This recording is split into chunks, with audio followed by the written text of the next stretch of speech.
नमस्कार, मैं रूपेश कुमार। जैसा कि आप जानते हैं कि विकास की जो बात की जाती है वो विकास जो है वो गांव से उत्पन्न होता है। जब गांव विकास करते हैं तो देश विकास करता है, और जब देश विकास करता है तो पूरी दुनिया हमें विश्व गुरु तक बनाने का काम करती है।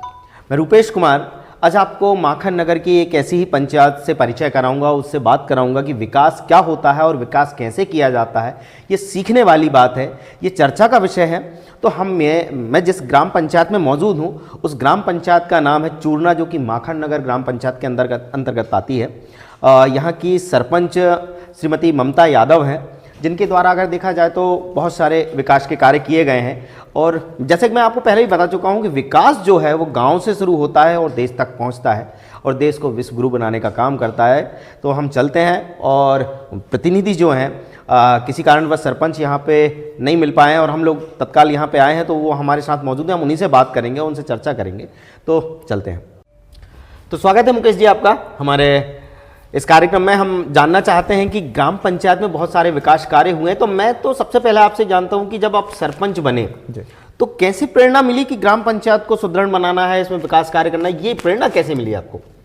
क्या है भाई साहब, पहले तो मैं हृदय से आपका स्वागत करूँगा कि हम तक आप पहुँचे और कम से कम हमारे यहाँ की ये चीज़ें दिखाने को कि आज क्या किया हमने। भाई दुनिया तो कुछ भी करती रहती है, लेकिन इसको दुनिया पहचाने कि हमने क्या किया। और हमारा एक ये जुनून था कि हमें कुछ करना है जनता के प्रति। पिछली बार जब मैं चुनाव लड़ा था तो मैं हार गया था। अच्छा। लेकिन मैंने वही सोचा कि कहीं ना कहीं हो सकता मेरे अंदर थोड़ी चूक हुई होगी, तो मैंने उसको पूरी करी और जनता के बीच निरंतर मैंने सेवा करी। आधी 2 बजे रात में मुझे किसी ने कहा कि मुझे तकलीफ है, तो मैंने आधी रात को उनके लिए सेवा में खड़ा रहा। मैंने कभी ना मेरे मुंह से नहीं निकली कोई भी काम के लिए। तो जब मैंने देखा कि इस पंचायत की स्थिति बहुत खराब हो गई थी, मतलब इतनी ज़्यादा खराब हो गई थी कि कहने में भी शर्म आती है मुझे। फिर मैंने चुनाव लड़ा। चुनाव हमारे यहाँ वाइफ श्रीमती ममता यादव हैं, तो मेरा एक ही सपना था कि इस गांव को सुंदर और इस जनता की समस्या को कैसे दूर करूं। तो मैंने सबसे प्राथमिकता एक ही चीज़ पे दी कि आज हमारे देश में सबसे महत्वपूर्ण है दस्तावेज।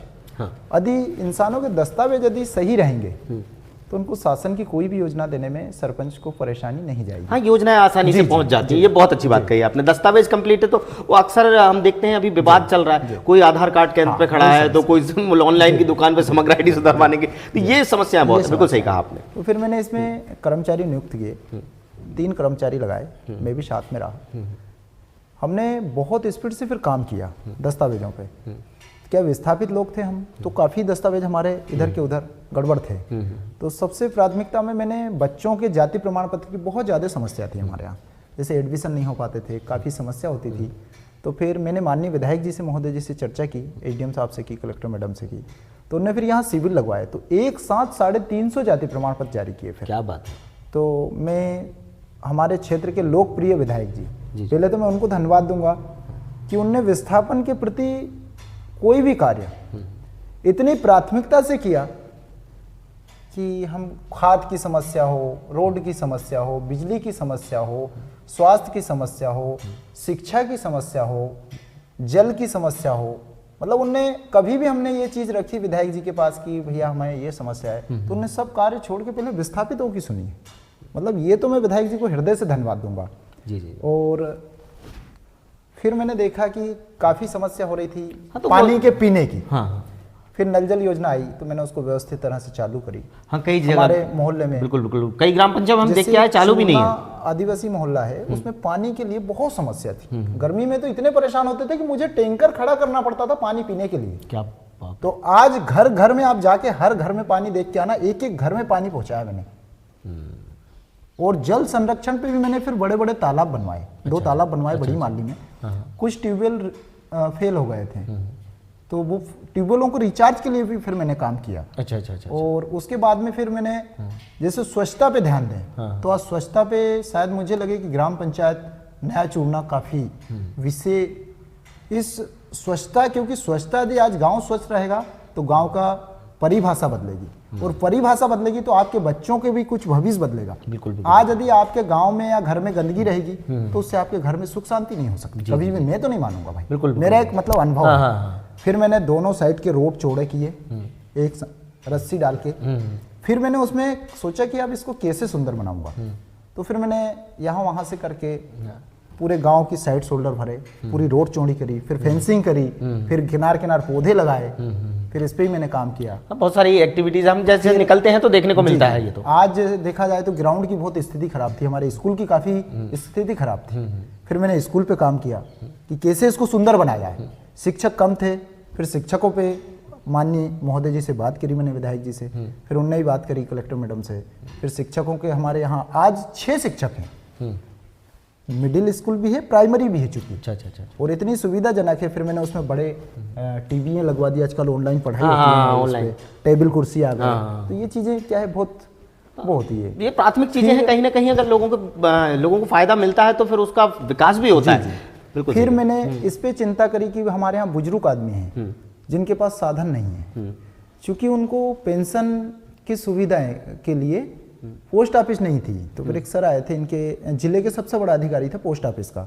तो आज चूंकि अपने यहाँ चूरना पंचायत में पोस्ट ऑफिस भी हो गई और एक बड़ी माली में भी खुलवा दी। तो मेरे कार्यकाल में फिर वो अधिकारी ने 2 तो जो पेंशन के लिए अब बाहर गांव से बाहर नहीं जाना पड़ता, घर बैठे मैं उनकी पेंशन निकाल देता हूँ। क्या वो मुझे कॉल कर लेते हैं कि भैया हमें पेंशन निकालना है, तो मैं वो पोस्ट ऑफिस वाले कर्मचारी को भेज के और उनकी पोस्ट ऑफिस वहीं घर पे जाके पेंशन, वो कहीं परेशान ना हो। मतलब ये मेरा एक सपना था। मुझे जो काम करने का जुनून है, तो मैंने आज कम से कम मैंने 2000 वृक्ष लगाए रोड के दोनों आइट साइड। आज ग्राउंड के प्रांगण में भी देखिए आप कितने अच्छे हमारे वृक्ष हो रहे हैं। तो मुझे इन चीजों से प्रगति से बहुत लगाव है। बिल्कुल भाई, यही अपनी धरोहर है। और आज अपनी परंपरा जो बुजुर्गों ने चला के लाए हैं, उसे अपने वो रखना है। आज आदमी वो चीज भूलने लगे, तो उसको मैंने काफी ध्यान दिया। फिर ये चीजों पे लोगों को काफी समझाइश देता हूँ कि भाई अपने जो चला आ रहा परंपरा, जो संस्कृति चली आ रही, उसे मत भूलना, आप कभी भी मत भूलना। तो यही मेरा मार्गदर्शन रहता है, और मेरे से जितना बने निस्वार्थ भाव से मैं हमेशा सेव करता रहूंगा। यही मेरे सपने हैं। धन्यवाद। मुकेश यादव जी, मैं आपसे जानना चाहता हूं कि जो प्रधानमंत्री आवास है, वो आपकी ग्राम पंचायत में उसकी क्या प्रोसेस है? वो कैसे लोगों को मिले हैं या कितना लाभ मिला है उसमें? क्या है, हम विस्थापित थे जब से, तो हमें कोई आवास नहीं मिले थे।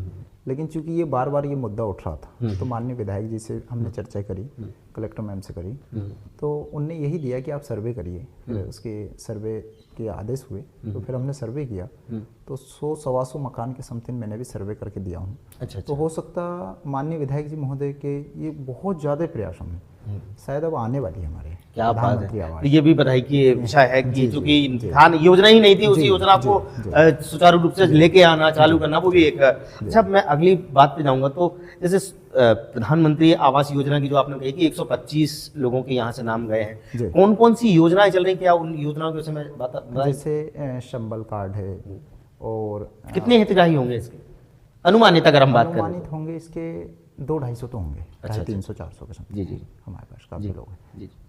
काफी लोगों को लाभ भी मिला होगा इसमें, जिसे जो मातृ वंदना योजना के तहत आता है, या अंत्योदय, ऐसी कई घटनाएं हो जाती हैं, उसमें लाभ मिलता है। और हमारे यहाँ भी हमने फिर देखा कि हमारा यादव लोग हैं, और सभी क्षेत्रवासियों को फिर हमने दूध का काम किया है बड़े पैमाने पे। अच्छा। तो अभी हमारे यहाँ दूध डेयरी चालू करवाई फिर हमारे। अच्छा, ये रोजगार के? जी, रोजगार पे।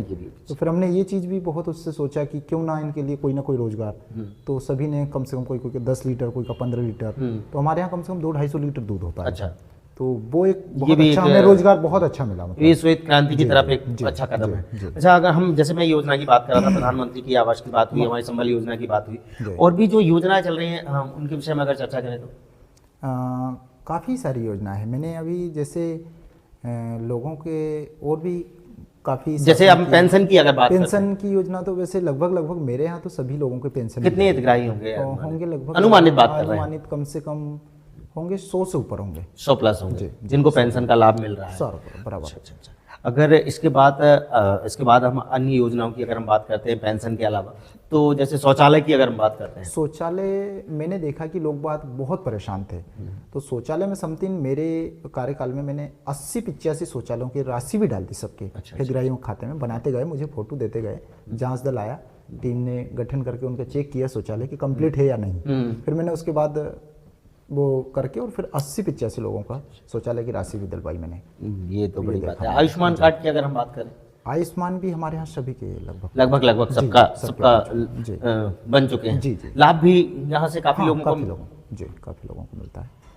अच्छा, अगर ये सारी योजनाओं के बीच में हम बात करते हैं तो ऐसी कौन सी योजना आपको लगती है जिसमें बहुत अधिक काम हुआ है, गांव के लोगों को अधिक फायदा हुआ है, विशेष अगर ऐसी किसी योजना के बारे में बात करें तो?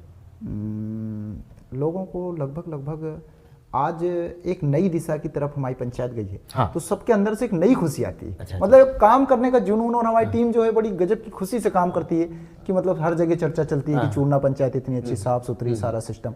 तो एक टीम वर्क है मेरे पास, और मैं खुद ही मतलब ऐसा नहीं, मैं खुद ही यदि मैं सोचता हूँ कि मुझे दिन भर काम करना है। अच्छा, हमने एक वीडियो देखा था आपका, मुझे याद है, हमने एक वीडियो देखा था जिसपे आप पूरे जो सड़कों को गोबर से लीप रहे थे। वो आपने क्या कार्यक्रम था, वो था क्या? वो दीपावली के उपलक्ष्य में हमने मनाया था। अच्छा। कि भगवान श्री राम जब वनवास गए थे और जब घर आते हैं तो क्यों ना अपने गाँव को स्वच्छ बनाए, सुंदर बनाए, और वो दिन एक ऐसा रहता है। आप खुद गोबर लेके लिप रहे थे, मैं देखा। तो फिर मैंने ये लोगों के अंदर ये प्रेरणा दे रहा हूँ कि भाई कैसे अपनी भावना चेंज करके कैसे गांव को स्वच्छ बनाएं। अच्छा। और कैसे इस सिस्टम को बदलें। भाई कोई ना कोई गांव में बदलाव होगा तो वो अच्छा लगता है। एक बदलाव ही तो सब कुछ है। सबसे मेन। अच्छा, आगामी क्या प्लान है कि अब कुछ ही समय बचा है सरपंच के समय को? जी। लगभग हम थोड़ा सा समय बचा है, तो आगामी ऐसा क्या प्लान कर सकते हैं जिससे और भी बेहतरीन काम हो और अच्छा काम हो? मेरा यही है कि सबसे ज़्यादा जैसे रोजगार से जोड़ा जाए इनको, क्योंकि हम विस्थापित लोग हैं तो हमें रोजगार की बड़ी समस्या है। अब चूंकि हर आदमी को शासन से लाभ नहीं मिला है। आज जैसे हम 2013 में विस्थापित हुए हैं तो कई चीज़ों की समस्या भी है। जैसे कई आदमी हाथ मजदूरी पे ही निर्भर है। अच्छा। उनका जीवन यापन, उनके बच्चे सिर्फ मजदूरी पे ही पल रहे हैं। अच्छा। तो शासन से मेरा यही प्रावधान है कि सबसे ज़्यादा रोजगार की आवश्यकता है यहाँ। यदि रोजगार मिलेगा तो सब परिवार सुखी रहेंगे। कहीं ना कहीं इन चीज़ों को जी काफ़ी समस्या हो रही है। अब दिक्कत तो यही है कि जैसे कुछ परिवार विकल्प 1 में भी आए हैं, कुछ परिवार विकल्प 2 में भी आए हैं। तो उसमें वन विभाग से मनरेगा के माध्यम से तो बहुत सारी मनरेगा ठीक है, रोजगार मिल ही रहा, रोजगार मिल रहा है, लेकिन रोजगार की समस्या ये है कि मनरेगा की पेमेंट लेट आती है। अब उनकी समस्या ये रहती है कि उनको रोज चाहिए पेमेंट, हर एक दिन के आड़े में पेमेंट चाहिए, क्योंकि वो ऐसा है कि आज काम किया वो शाम को पेमेंट लेके और तुरंत खाने का सामग्री लाते हैं। इसलिए उनको तो कहीं ना कहीं थोड़ी दिक्कत होती है मनरेगा चलाने में, काफी समस्या होती है। तो ये एक विषय है, रोजगार का एक विषय तो रहेगा। अच्छा, अगर आपने इतने सारे जो काम किए हैं ग्राम पंचायत में, तो क्या लोगों को क्या सजेशन देंगे? मैं अंतिम प्रश्न करके और हम बात को खत्म करेंगे, फिर आगे मुलाकात करेंगे आपसे। तो मैं अंतिम आपसे ये संदेश लेना चाहता हूँ कि जिस प्रकार से आप काम कर रहे हैं, तो और लोगों को कैसे काम करना चाहिए, कैसे प्रेरणा मिले उन्हें काम करने की? मेरा तो यही है कि गरीबों के हित में और जनता के हित में निरंतर भाव से ही सेवा करना चाहिए। आदमी अपने स्वार्थ के लिए तो सारी हद पारें कर देता है, कितना सब कुछ जोड़ के आखिरी में क्या जाता है, सिर्फ खाली हाथ। तो मेरा यही सबसे हाथ जोड़ के निवेदन है कि संसार में आपके साथ कुछ भी नहीं जाएगा, सिर्फ सेवा और भाव करके ही देखिए एक बार, उसमें जो आनंद है दुनिया में, संसार में कोई आनंद नहीं मिलेगा आपको, उससे बड़ा आनंद दुनिया में कुछ नहीं है। बिल्कुल बिल्कुल बिल्कुल, बहुत सही कहा आपने, बिल्कुल यथार्थ बात है। उससे बड़ा दुनिया में फिर से एक बार कहूंगा कि वो कभी नहीं मिलेगा। मैंने अपने हित में, आप मेरे सब कुछ देख लेना, मेरे पास कुछ भी नहीं है। यदि आप कहोगे कि मुझे 10,000 रुपए दे दो, तो मेरी उतनी क्षमता भी नहीं है। मैं आपको रियल बात बोल रहा हूँ, ये जनता के भवन में बोल रहा हूँ, ये निष्पक्ष भाव से बोल रहा हूँ कि मुझे ये कोई भी भाव नहीं है, ना कोई चीज का लालच भी नहीं है। मुझे यदि कोई बोल दे कि आपसे हमें ये जरूरत है, तो मैं अपनी जान भी उसके लिए लगा सकता हूँ। बिल्कुल बिल्कुल। हाँ, और ये देख भी रहे हैं, अगर परिणाम गांव में इतनी अच्छी योजनाएं चल रही हैं, इतनी विकास का काम हुआ है, तो ये दिखाता है कि हमारी सेवा भाव में हमने पूर्ण रूप से समर्पण करके काम किया। ये बहुत अच्छी बात कही आपने, धन्यवाद मुकेश यादव जी। आपने हमें समय दिया और हमारी जो चर्चा हुई, संवाद हुआ, विकास के कार्यों पर संवाद हुआ। आपने बताया कि क्षेत्र के माननीय विधायक जो ठाकुर विजयपाल सिंह है, उनके नेतृत्व में बड़ी विकास कार्य की बातें आपने बताई कि बहुत सारी योजनाएं भी चल रही हैं। तो बहुत सारी ऐसी चीजें हैं, हम आगे आपसे बात करेंगे, क्योंकि आपकी सरपंच को अभी 1 साल और रह गया है, 1-1.5 साल और रह गया। तो क्या विकास कार्य होते हैं? हम चाहते हैं कि आप कुछ ऐसा करें कि हम पुनः आपसे अंत का जो महीना होगा उसमें जरूर आपसे मुलाकात करें और नई चीजों को हम आपसे सुनना चाहेंगे। ये हमारी बात और कहूँगा, माननीय विधायक जी के ही मार्गदर्शन पे मैं ज्यादा काम करता हूँ, क्योंकि उनका मार्गदर्शन शुरू ही से ये लगा था कि यार मुकेश भाई, ये गाँव को चेंजेस कैसे करना है। तो मैं जिस दिन से फिर उन्होंने बोला कि ऐसा ऐसा, तो मैं उसी आधार पे फिर मैंने बहुत उससे काम किया फिर, मतलब जो कभी कल्पना भी नहीं करें। मैं आपको पूरे वो सिस्टम दिखाऊंगा तो आप कहोगे मुकेश भाई इस कामों को आपने कैसे किए होंगे। हाँ, जो संभव लेकिन ही मेरा नहीं। एक दिमाग था, मेरे को नींद में भी सोचता था कि किस गांव में क्या करना है, किसकी समस्या को कैसे हल करना है। ये चीज़ मुझे ऐसे कीड़ा जैसी काटती थी। और अभी भी मुझे ये लगता है कि 1.5 साल में बहुत अच्छा करूँगा, इतना अच्छा करूँगा कि शायद हर आदमी और हर सरपंच को भी यही भाव से काम करना चाहिए। मैं तो यही उनसे सबसे रिक्वेस्ट करूँगा कि जनता की सेवा ये हर कोई के भाग में नहीं मिलती। बिल्कुल सही कहा आपने। और यदि ये भाग में मिली है आपके तो निष्पक्ष भाव से करना चाहिए, कभी इसमें वो नहीं करना चाहिए आपको। ये सही है। हाँ, यही मेरी भावना और सबसे मेरे यही हाथ जोड़ के निवेदन है। क्योंकि आपने जो मैंने पहले जो शब्द कहे थे मैं पुनः उनको दोहराता हूँ कि गांव का विकास ही देश का विकास का कारण बनता है। तो एक हम ऐसे सरपंच प्रतिनिधि के साथ मौजूद थे जिनका नाम मुकेश यादव है, सरपंच श्रीमती ममता यादव है।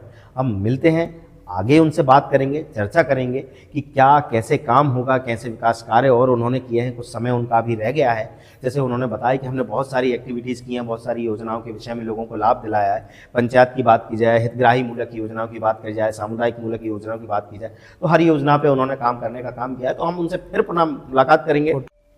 तो ये सारी योजनाएं जैसे कि मैंने आपको बताया कि ग्राम पंचायत में ऐसी काम होते हैं। अच्छा, एक चीज़ मैं आपको मेंशन करना भूल गया कि ग्राम पंचायत में फोटोकॉपी निःशुल्क है ग्रामीणों के लिए। फोटोकॉपी मशीन है, यहाँ पे ग्रामीण जो आते हैं वो फोटोकॉपी निःशुल्क करा के ले जाते हैं। तो ये भी एक नवाचार है गांव के लिए, कैसे काम किया जा सकता है। छोटी छोटी चीज़ें हैं, छोटी छोटी आवश्यकताएं, उन्हें कैसे पूरा कर सकते हैं, ये हमारे ऊपर निर्भर करता है और हम कैसे उन काम को करते हैं। अक्सर लोग छोटी छोटी बातों को नजरअंदाज कर देते हैं, मगर ये नई चीज़ें हैं, नवाचार है, विकास कैसे किया जाए, एक नई सोच है और नई ऊर्जा के साथ जब काम होता है तो परिणाम अच्छे ही निकल के आते हैं। धन्यवाद, फिर मिलते हैं। अपने शहर, अपने प्रदेश की ताज़ा खबरों के लिए लाइक करें, शेयर करें, सब्सक्राइब करें और हाँ, बेल आइकन दबाना ना भूलें, क्योंकि खबर हमारी, फैसला जनतंत्र का।